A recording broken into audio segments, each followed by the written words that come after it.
Ms. Mariam Jaafar.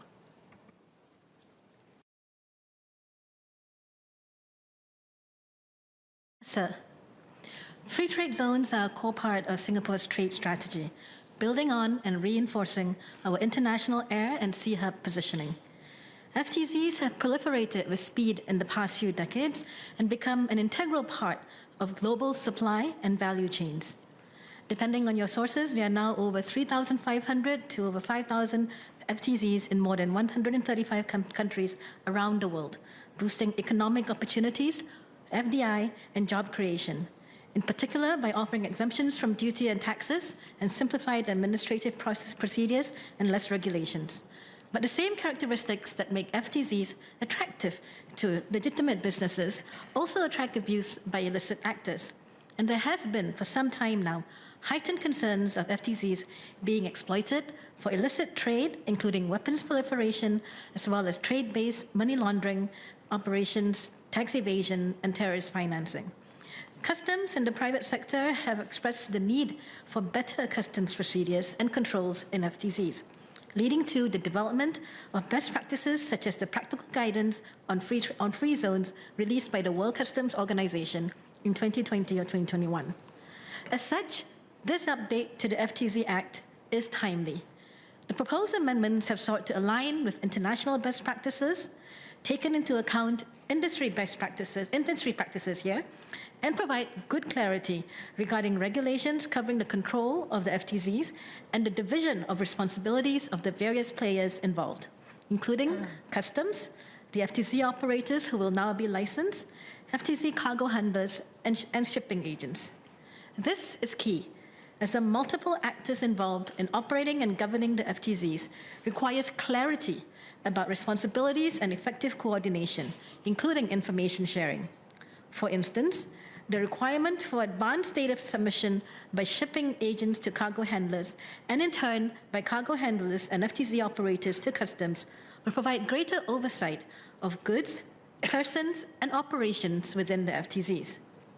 Licensed FTZ operators and cargo handlers are also obligated to report to customs suspicious activities and goods in their possession, custody, charge, or control that are brought off or intended to be brought into Singapore, or are manufactured in an FTZ and brought off and intended to be brought into Singapore in contravention of the Act or any other written law, akin to how in the financial sector we have, as we spoke about a lot yesterday, suspicious transaction reports.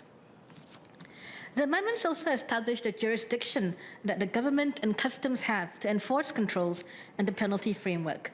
And lastly, better cooperation between all actors in and around the FTZ and internationally, including the provisions for data sharing, will be a great help in combating illicit activities. So I think the amendments are all sound and support them. But I do have a few clarifications to the Minister.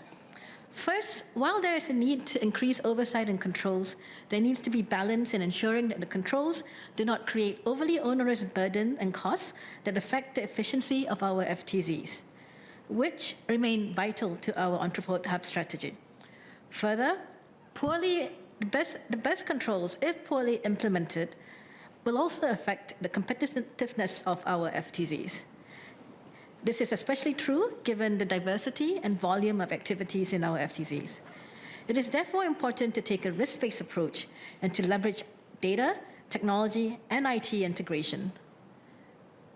I will say with conviction that FTZs will remain core to our overall trade strategy and our economic strategy, which will for sure change as globalization changes, but trade's not going away.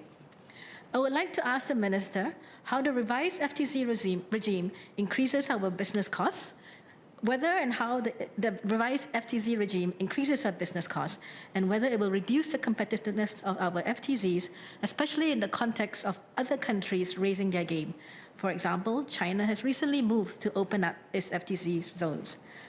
My second clarification has to do with the need for proportionate penalties and sanctions for anyone contravening the provisions of the Act. Is there an intent to review the provisions to see if the financial penalties currently capped at $10,000 are adequate? Equally, it is important that any illicit actors caught are themselves fully prosecuted to the fullest to deter others from exploiting our FTZs. Thirdly, the root cause of poorly implemented controls and oversight is often the lack of awareness and understanding of FTZ-related risks and vulnerabilities at all levels, including on topics such as trade-based money laundering. From the businesses in the FTZ to the relevant authorities and operators to financial institutions and banking regulators. This lack of understanding not only renders the zone vulnerable to illicit activity, but also impedes the ability to take a risk-based approach to management, enforcement, and supervision efforts. There is a need for a strong focus on adequate training programs to ensure better understanding and identification of risks and understanding of the requirements and processes under the new regime. What are the steps being taken to step up such training? Finally, I would be also interested to hear the Minister's views on whether the proposed revisions to the FTZ regime will be sufficient to deal with the threats and vulnerabilities that we have identified. I'm sure there are other measures being looked at that do not factor in these acts. What are these preventive measures that are being put in place to counter these threats? Notwithstanding the clarifications above, I support the bill.